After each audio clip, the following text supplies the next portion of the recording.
Come on. The walkie-talkie. You're doing good. Wow, man, Grant, you are just so strong. So I've been told this is the smallest gas-powered motorcycle on the market. Oh yes, yeah, the tiniest thing. It's 40 cc's, 4-stroke, and we're gonna unbox it and put it together. What do you guys think? Yeah. Okay, all right. So what did this cost? They all sit right around $300. If you're lucky enough like me, I have to find somebody who sold them locally. I was able to pick one up without having to pay the shipping and handling normally associated with a $300 unit. Typically it's like $50 of shipping and handling plus the $300, so it's like $350.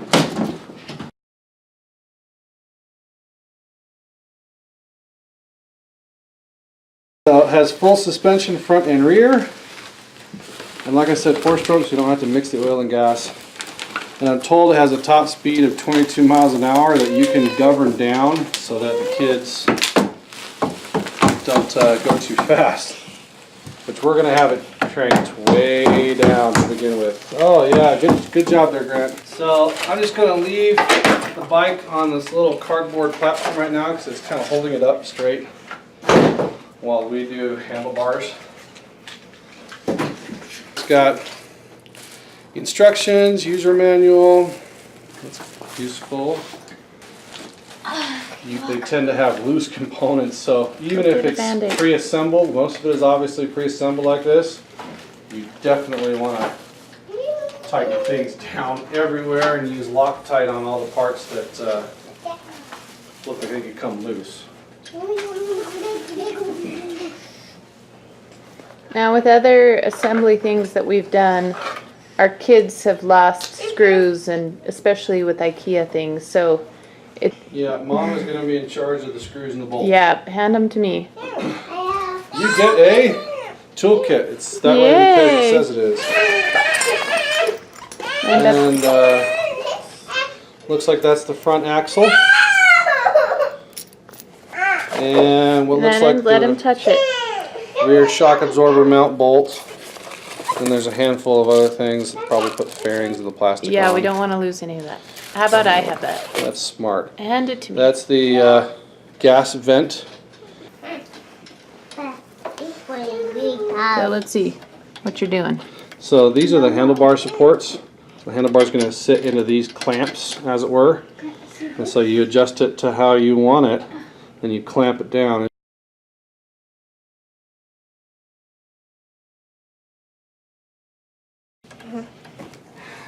So it's a one-person bike, it looks like. It has a warning sign of no 2 passengers. Alright, so there's the supports. So the handlebar obviously only goes on one way. You want to put it on whatever way the cables kind of route naturally. And you can see that these are all, they haven't been adjusted yet. So you just push those down to where they need to be. This is your kill switch. And there's the gas, obviously. So you just get those kind of where you want them. I have one of those supports there, Mom.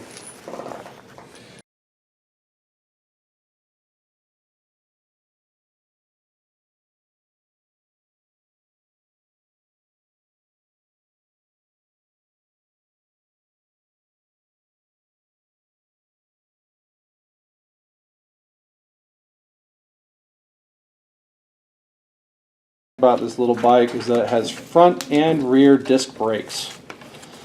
One of the other mini bikes that we have, it just has one rear drum brake, and that's it. There is nothing else. And so I like the fact that this thing could really stop if it has to.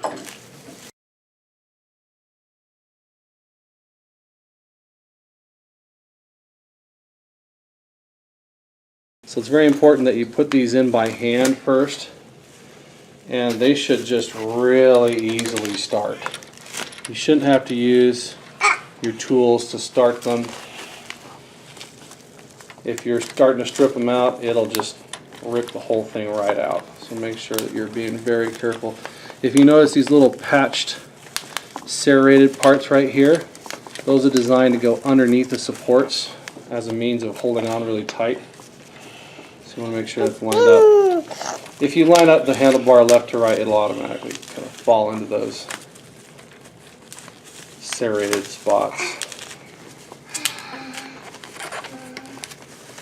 So like I said, we're not going to get it. So on the side of the tire it says inflate to 65 psi. That's ridiculous. There's no way you should be putting this thing to 65. I'm thinking maybe 18 or 20. 65, that's crazy. So it's got a disc brake on one side. This is another spot where, even though this is already attached, you definitely want to make sure that those are on there tight. These are the bolts that hold the brake on, specifically the disc brake. So I'll just check them and make sure that somebody was paying attention when they put it together. So these two forks, theoretically, these forks should be lined up nice and flat, so that when you put this in between them, the bolt just goes straight through. But a lot of times they'll be a little bit wacky. So if you have to, you can loosen up these bolts and move them around. This one has a front suspension, so it's already able to move. But if you get a model, and there are a couple of them that don't have suspension, you're going to have to loosen up these bolts and turn the assembly until these are plumb with the wheel. Alright Mom, I think we're ready for that axle bolt. So you'll notice the front axle has these spacers. So these are designed to go on the outside, and it'll show, it's got a little diagram of the instructions, but more or less it's supposed to go, the bolt, the nut's supposed to be on the outside. You push that through, then a spacer, then the wheel, then another spacer, then all the way through with the nut on the opposite side. Which is kind of a pain in the butt, but we'll make it work. Luckily this thing is so light. How much does it weigh? 47 pounds. So when you put this wheel in, make sure that you got that disc brake in between those pads and not on the opposite side, or it won't work. So you just start, get that spacer in there. In some cases you might actually just want to take the wheel out, put the bolt with the spacer just barely in there, then put that in and line it up. Okay, kind of lift it up.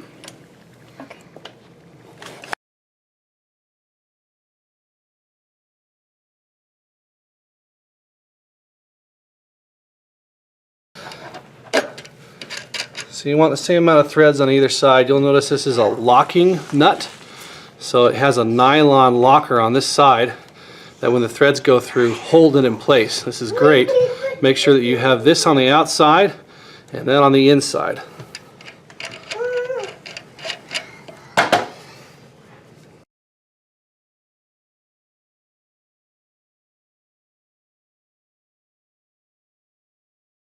Get the number of threads the same on either side.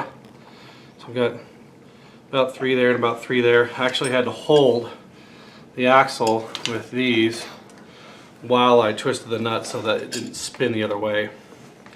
But now the wheel's in there. Okay, kind of lift it up. And it spins. Looks like the brake needs to be adjusted because the brake's partially engaged, but it's spinning. So next step is to set up the rear suspension, and we should get the bike at its finished stance. So we'll do that. So what you gotta do is just lift the bike up, and this spring, it's actually a strut because it has both the shock absorber and a spring in it. You can push that up, and if you can see that hole right here, you line those two things up and put the bolt in it. So that's what we'll do. Here's the bolt. Just take off. It's another nylon locker. You gotta hold it up at the same time, and unfortunately there's just not much room, but we've done worse.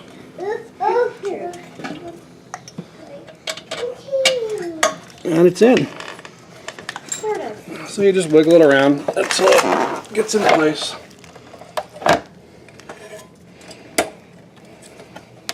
Okay, where's that lock washer? Lock nut, rather. Okay. Kenna, go get me the wrench that says 10.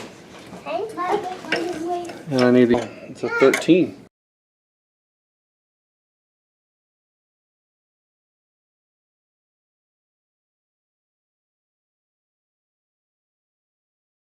You should probably check it though every time you ride, right? Just to make Well, sure just look at it for sure. This is the perfect time to check the one on the bottom while you're here and you've got the wrenches out. And it looks like it's a good idea because it's a little bit loose. There we go. Alright, so now that rear shock absorber is done.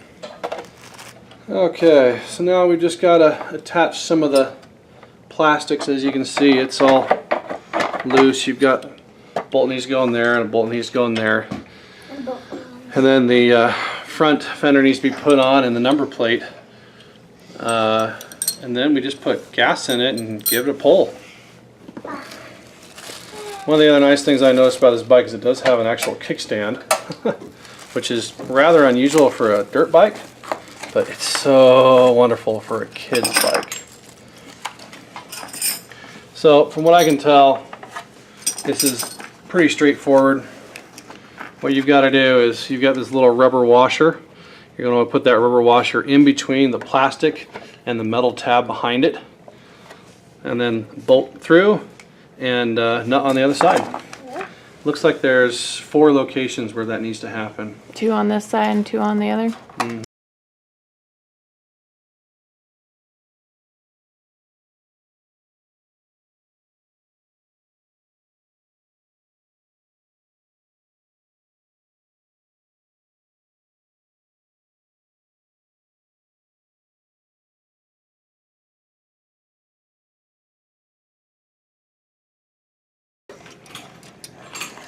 So you just pull this little bolt and the washer out, flip it around, put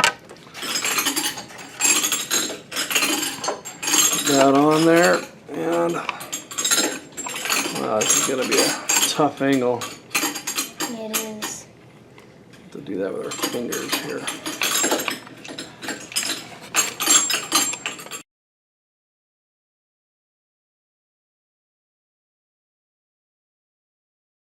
Okay, so once you get it on there, you're going to want to make it so that it's nice and straight.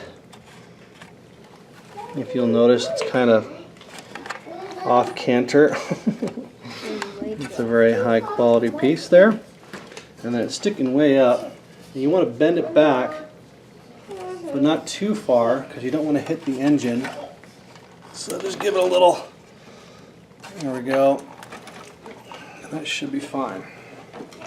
You can always tweak it a little bit later.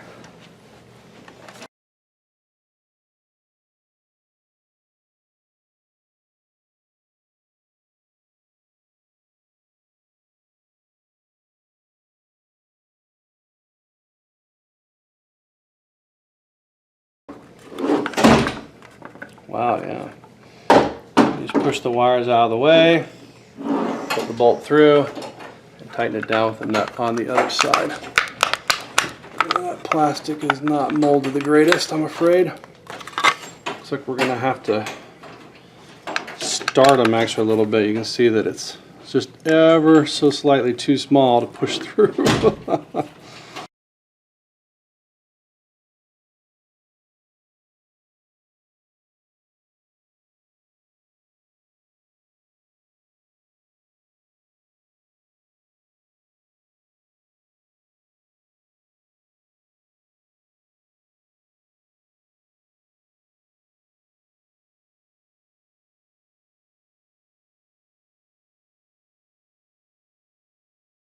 Is that where you want them, or do you want them lower like this? That's definitely harder because. Okay, so you want them up higher? Yeah, that's nice. Like that? Okay.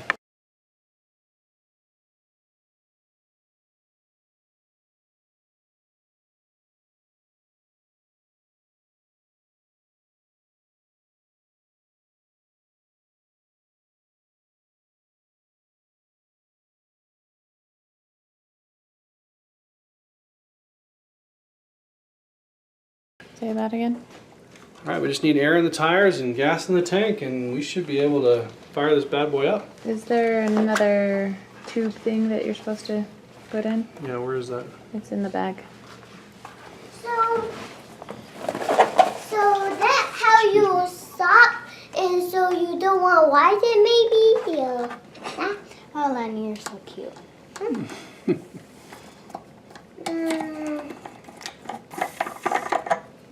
Why would that?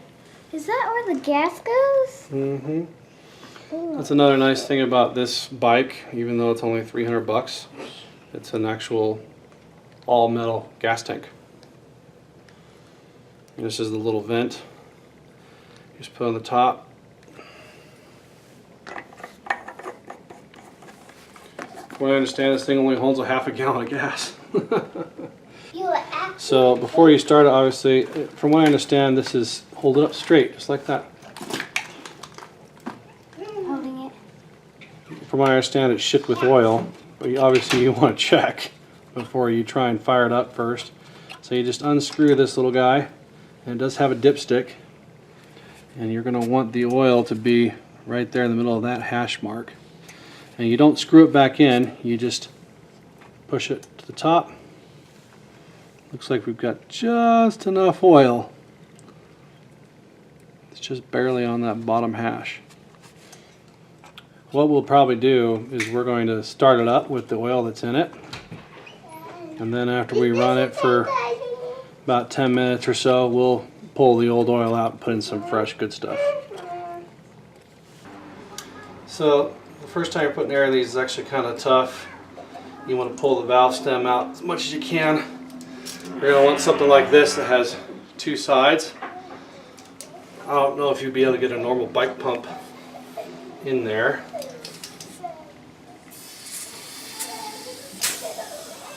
Give it some air until it feels pretty rigid. I saw on the forums most guys are filling it up with 18 in the front, 20 in the back. I'm just going to run 20 and 20 to keep it simple for right now. So now we just have to throw some gas in it. So tiny little carburetors like this, they really don't like ethanol in their fuel. So see if you can find a gas station that has ethanol-free fuel, 87 or better. That's what this is. This is called Clear 88, ethanol-free. And that's all it takes. Wow. Now if you come over here to the side on the carburetor, there's two important things. This is the choke. When you push that down, it chokes the bike. And there's this little bulb right there. This is what brings fuel up into the bowl of the carburetor. So you're going to want to push that until you start to see I'm getting some gas in there. There we go. So you choke it, and then they say I should give it 3 pulls. The first pull should be nice and easy. Second pull nice and easy, and the third pull give it a good tug. Yay! Success! Now after it's, the idle smooths out a little bit, you can take the choke off.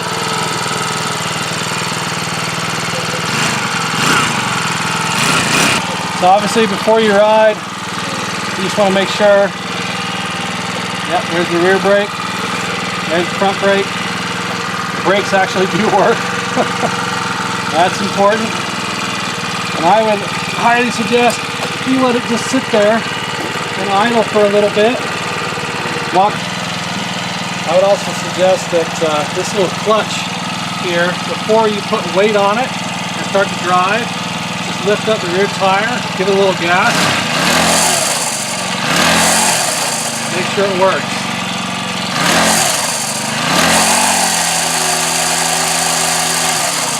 Yeah, that tire is not balanced very well. Yeah. It's not balanced at all. Hopefully it'll smooth out as it gets ridden on.